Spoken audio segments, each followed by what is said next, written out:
हर दिन हो रही ऑनलाइन ठगी की घटनाओं से पुलिस भी अछूती नहीं रही। महाराष्ट्र के बदलापुर से एक चौंकाने वाली खबर सामने आई है, जहां एक पुलिसकर्मी खुद ऑनलाइन फ्रॉड का शिकार बन गया। हैरानी की बात यह है कि जिस पुलिसकर्मी का काम लोगों को सुरक्षित रखना है, वही साइबर ठगों के जाल में फंस गया।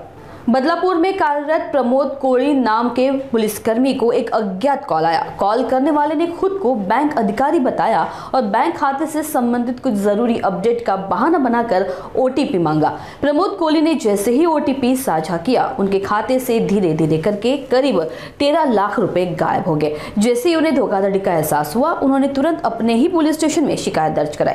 पुलिस अब इस मामले की गहराई से जांच कर रही है और साइबर एक्सपर्ट्स की मदद ली जा रही है। ऑनलाइन ठग नए तरीके अपनाकर लोगों को फंसाने में लगे हैं। कभी भी अपना ओटीपी, बैंक डिटेल्स किसी से शेअर न करें। आपल्याकडे बदलापूर पूर्व पोलीस ठाणे या ठिकाणी प्रमोद कोळी नावाचे जे पोलीस कर्मचारी आहेत, त्यांची ऑनलाईन फसवणूक झाल्याची तक्रार इकडे प्राप्त झाली आहे। तसा गुन्हा दाखल आहे। प्रमोद कोळी जे आहेत, त्यांच्याकडे जवळपास त्यांचे 12,69,600 रुपयाची फसवणूक झालेली आहे आणि त्याच्यामध्ये वास्तविक त्यांचे जे बँक HDFC बँक आहे, त्याच्यामध्ये 4,25,000च्या जे FD होत्या त्या विड्रॉल केल्या गेलेल्या आहेत आणि त्यांच्या क्रेडिट कार्डवर जवळपास 8,10,000 रुपयाचं जम्बो लोन पास करून घेतलं।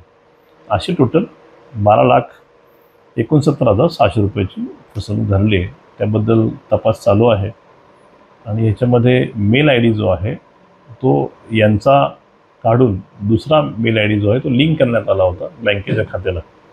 आणि ही जी फसवणूक झालेली आहे, यासाठी माझं नागरिकांना आव्हान आहे की कोणत्याही लिंक, कोणताही OTP कोणालाही शेअर करू नका। कोणती लिंक आली तर त्या लिंकला कुठेही पुढे फॉरवर्ड करू नका, क्लिक करू नका।